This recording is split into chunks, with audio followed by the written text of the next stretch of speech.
एक राजपुत्र होते हुए भी करण सूत पुत्र कहा गया था। करण एक महान दानवीर था। अपने प्रण और वचन के लिए करण अपने प्राणों की भी बलि दे सकता था।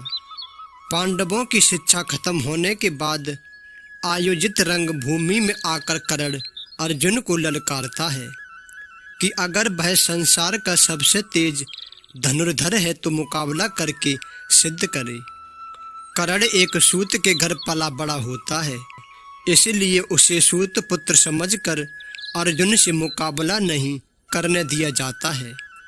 पांडवों के प्रखर विरोधी दुर्योधन को यहाँ एक अवसर मिलता है और वह फौरन करण को अंगदेश का राजा घोषित कर करण को अपना मित्र बना लेता है।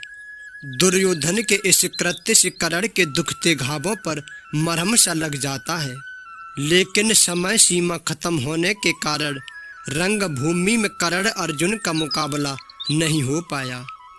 पांडवों और कौरवों के अंतिम युद्ध के पहले भगवान कृष्ण करण को यह भेद बताते हैं कि तुम एक पांडव हो और कुंती के ज्येष्ठ पुत्र हो। इस रहस्य को जानकर भी करण अपने मित्र दुर्योधन से घात कर अपने भाइयों की ओर नहीं जाता है। दिव्य कवच कुंडल के साथ करण अजेय था और महाभारत के युद्ध में पांडव कभी उसे परास्त नहीं कर सकते थे। अंत में इंद्रदेव सुबह स्नान के समय ब्राह्मण स्वरूप में आकर करण से दान में कवच कुंडल मांग लेते हैं।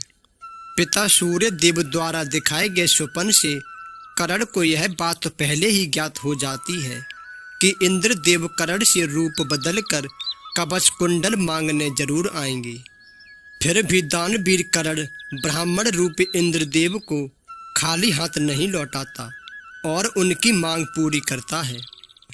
इंद्रदेव कवच कुंडल के बदले में करण को एक शक्ति अस्त्र प्रदान करते हैं, जिसका इस्तेमाल सिर्फ एक बार किया जा सकता था और उसका कोई काट भी नहीं था। युद्ध के दौरान भीम का पुत्र घटोत्कच कौरव सेना को तिनकों की तरह उड़ाए जा रहा था। उसने दुर्योधन को भी लहूलुहान कर दिया। दुर्योधन सहायता मांगने करण के पास आया। करण शक्ति अस्त्र सिर्फ अर्जुन पर इस्तेमाल करना चाहता था, पर मित्रता से बेबस होकर उसने भय अस्त्र भीम पुत्र घटोत्कच पर चला दिया और उसका अंत कर दिया और इस तरह अर्जुन सुरक्षित हो गई। लेकिन करण को यह बात पता थी कि जहाँ धर्म है वहीं कृष्ण होते हैं और जहाँ कृष्ण है वहीं विजय होती है।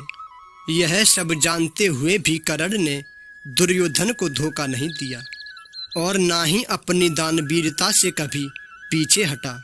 दोस्तों, कभी किसी के ऋणी मत बनो और एक बार अगर किसी के ऋणी बन ही जाओ तो ऋण चुकाने में आनाकानी मत करो। अगर कोई कुछ मांगने आए तो उसे निराश नहीं करना चाहिए। जितना हो सके उसकी मदद करो।